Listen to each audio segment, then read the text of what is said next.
Diabetes type 1 রোগীদের আর যেতে হবে না কলকাতায়। Tamralipta government medical college and হাসপাতালে চালু হলো শিশুদের ডায়াবেটিস চিকিৎসা কেন্দ্র। দেওয়া হবে বিনামূল্যে ইনসুলিন। প্রথম দিনে উদ্বোধনের পর চিকিৎসা পড়িয়ে সেবা নিতে আসেন জেলার প্রায় 10 জন ডায়াবেটিস টাইপ 1 রোগী।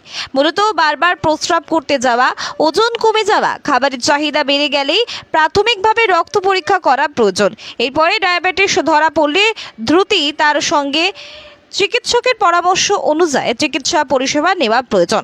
এতদিন ধরে জেলার বিভিন্ন প্রান্তে মানুষজনদের এই চিকিৎসা পরিষেবা বেসরকারি জায়গায় বা কলকাতার বিভিন্ন মেডিকেল কলেজগুলিতে নিতে হতো, কিন্তু বর্তমানে সরকারি উদ্যোগে জেলাতেই ডায়াবেটিস টাইপ 1 এর চিকিৎসা পরিষেবা চালু করা হলো, যার ফলে জেলার মানুষজনদের অর্থ এবং সময় দুই বাঁচবে, এমনটাই মনে করছে রোগীর পরিজনেরা।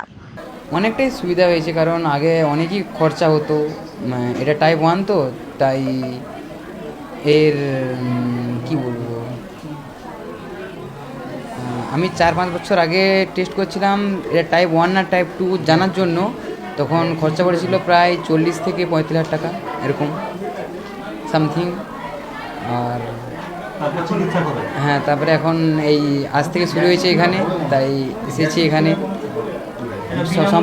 সম্পূর্ণ বিনামূল্যে হচ্ছে। হ্যাঁ, অনেকটাই সুবিধা হয়েছে।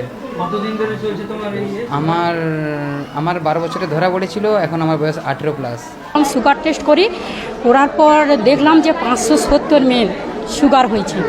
তারপরে আমাদের ওর বাপ সাধারণ গাড়ি ড্রাইভার, ওর তরফ থেকে এসআই ছিল হলদিয়া এসআই থেকে ওখানে নিয়ে যায়। ওখানে এমার্জেন্সি ওরা একদম ওইখান থেকে ডাইরেক্ট কলকাতা জোঁকাই করে দেয়।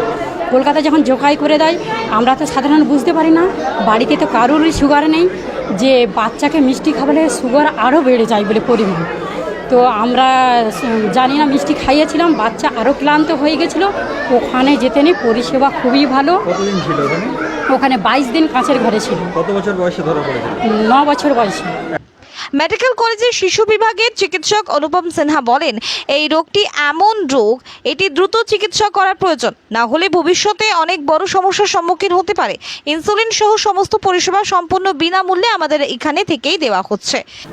এমনিতে আমাদের ডায়াবেটিস ক্লিনিক আগে থেকেই তাম্রলিপ্ত গভর্নমেন্ট মেডিকেল কলেজে চালু ছিল। সেটা হচ্ছে টাইপ 2 ডায়াবেটিস, সেটা অলরেডি ওটা অনগোয়িং ক্লিনিক চলতো। এবার যেটা নতুন করে গভর্নমেন্ট শুরু করেছে সেটা হচ্ছে টাইপ 1 ডায়াবেটিস, মানে যেটা বাচ্চাদের হয়, যে খুব ছোটো বাচ্চাদের থেকে শুরু হয়ে থাকে, তারপরে সেটা পরবর্তীকালে বড় বয়স অবধিও সেটা কন্টিনিউ হতে পারে। এই টাইপ 1 ডায়াবেটিস যেটা, যে একদমই বডিতে ইনসুলিন থাকে না আর কি, ঠিক আছে, সেইটাই এই ক্লিনিকটা আজকেই গভর্নমেন্ট আমাদের এই তাম্রলিপ্ত গভর্নমেন্ট মেডিকেল কলেজে শুরু করেছে। এই ক্লিনিকটা আজকে থেকে উদ্বোধন করা হচ্ছে। আর এটা এখান থেকে চিকিৎসার মধ্যে ইনসুলিন, যে রেগুলার ইনসুলিন বা গ্লার্জিন ইনসুলিন, সেগুলো সরকারিভাবে ফ্রিতেই পাওয়া যাবে। বা যে সরকারি যে আদার্স যেগুলো গ্লুকোমিটার বা গ্লুকোজ স্ট্রিপ, গ্লুকোজ মাপার জন্য, সেই জিনিসগুলো গভর্নমেন্ট থেকে ফ্রিতেই দেওয়া হবে আর কি। যে এই যে শিশুদের যে ডায়াবেটিস ধরা পড়বে, তাদের সিমটমটা কীভাবে বুঝতে পারবে? আচ্ছা, সিমটমটা হচ্ছে, যেমন ধরো বাচ্চাদের ক্ষেত্রে খুব যখন গ্রোয়িং ফেজে হয়, যেমন ধরো 5 বছর বা 6 বছর বা তার আগেও হতে পারে, এমন নয় যে না, 5-6 বছর বয়সে হঠাৎ করে বাচ্চাদের খিদে বেড়ে যেতে পারে, ঠিক আছে, হঠাৎ করে ঘন ঘন পেচ্ছাপ করছে, বা হঠাৎ করে পেট ব্যথা নিয়ে প্রেজেন্ট করতে পারে। এছাড়া আরেকটা যেটা সবচেয়ে খারাপ, সেটা হচ্ছে হঠাৎ করে যদি সুগার বেড়ে যায় বা কমেও যায়, দুক্ষেত্রেই যে পেশেন্ট হঠাৎ অজ্ঞান হয়ে যেতে পারে, আনকনসিয়াস হয়ে যেতে পারে, বা খিঁচুনি হতে পারে। সেইগুলো হচ্ছে সিমটম, মানে খারাপ সিমটম। তখন তাকে কী করতে হবে? ব্লাড টেস্ট করতে হবে? হ্যাঁ, অবশ্যই, সেটা তো অবশ্যই।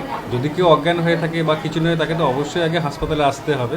সেখানেই তখন আমাদের সুগার পরীক্ষা করা হবে, যে ওর ডায়াবেটিস কিটোঅ্যাসিস আছে কিনা আর কি, ঠিক আছে। কারণ ছোটো বাচ্চাদের ম্যাক্সিমামই কিন্তু ডায়াবেটিক কিটোঅ্যাসিস নিয়ে মানে প্রেজেন্টেশনটা করে আর কি। এটা কি কন্টিনিউ চিকিৎসা হবে? হ্যাঁ, এটা তো টাইপ 1 ডায়াবেটিস মানে হচ্ছে এটা কন্টিনিউ চিকিৎসা। কারণ টাইপ 1 মানে যেটা বললাম, যে ওর জন্ম থেকে ইনসুলিনটা তৈরি হচ্ছে না, আমাদের ইনসুলিন প্যানক্রিয়াস থেকে তৈরি হয়, সেটা জন্ম থেকেই তৈরি হচ্ছে না। এটা কবে চিকিৎসাটা করা হবে? এটা হচ্ছে আমাদের আপাতত বৃহস্পতিবার করেই আমাদের দুপুর 12টা থেকে টাইপ 1-এর যে ডায়াবেটিস ক্লিনিকটা শুরু করা হলো। আপনার নাম? ডক্টর অনুপম সিনহা, পেডিয়াট্রিশিয়ান।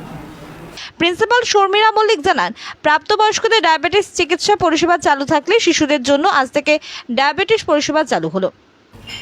দেখুন, আমাদের এখানে বহুদিন ধরেই বড়দের ডায়াবেটিসের চিকিৎসা হচ্ছিল নন কমিউনিকেবল ডিজিজের যে আউটডোর আছে সেখানে, কিন্তু ছোটদের চিকিৎসা যদি যেটা টাইপ 1 ডায়াবেটিস বলি আমরা, যেটা ছোটদের হয়, সেটা কিন্তু এই একই সঙ্গে চিকিৎসা হতো। কিন্তু এখন স্বাস্থ্য দপ্তর তারা নতুন উদ্যোগ নিয়েছেন, প্রত্যেক মেডিকেল কলেজে টাইপ 1 ডায়াবেটিসের আলাদা ক্লিনিকের উদ্বোধন করতে বলছেন, এবং সেই বেসিসে আমাদের এই ক্লিনিক আজকে শুরু হলো, প্রতি বৃহস্পতিবার চলবে। এটাতে আমাদের আলাদা করে টাইপ 1 ডায়াবেটিস যেটা বাচ্চাদের হয় সেখানে আলাদা করে কেয়ার নেওয়া হবে, তারা বিনা পয়সায় ইনসুলিন পাবে ফ্রি অফ কস্ট, এবং তাদেরকে একটা ডায়েরি দেওয়া হয়েছে, সেই ডায়েরিতে তারা ব্লাড সুগার প্রত্যেক দিন যেটা তারা মেজার করবে, ব্লাড সুগারের জন্য তাদের কিট দেওয়া হবে যাতে ব্লাড সুগার তারা মেজার করতে পারে, সেই কিট দিয়ে তারা ব্লাড সুগারের লেভেলটা লিখে রাখতে পারবে, এবং তারা যখন প্রতিবার এসে এসে আমাদের কাছে ইনসুলিন নেবে তখন যে ডক্টর ডিউটিতে থাকবেন তিনি এইটা দেখে মনিটরও করতে পারবেন যে ওর সুগারটা ঠিকমতো কন্ট্রোলে আছে কিনা। এটা একটা খুব সুন্দর উদ্যোগ।